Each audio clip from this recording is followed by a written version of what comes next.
Tuluyan na bang nilisa ng comedy duo na si MC at Lassie ang comedy bar na pag-aari ni Vice Ganda? Hindi na rin nagpa-perform sa Vice Comedy Club ang dalawa. Iniuugnay ang absence ni na MC at Lassie sa Showtime at sa Vice Comedy Club sa paninita ni Vice Ganda kay MC sa isang YouTube vlog. Sina MC at Lassie ay kasama sa list ng regular performer sa Vice Comedy Club. May katungkulan din dito si MC.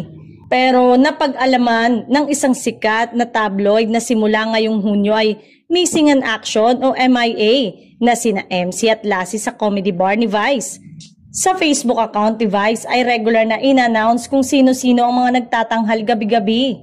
Ang huling appearance ni MC sa Vice ay noong May 23 at si Lassie naman ay huling napanood noong May 24. Sa mga nakalipas na buwan, parating kasama sina MC at Lassie sa show schedule ng comedy bar.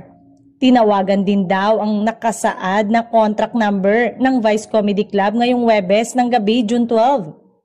Kinumpirma ng sagot sa tawag na wala ngang recently sa list of performers nila sina MC at Lassie. Nilinaw ng nakausap sa Vice Comedy Bar na responsible lang sila sa pagpo-post ng listahan ng performers na ipinapadala sa kanila.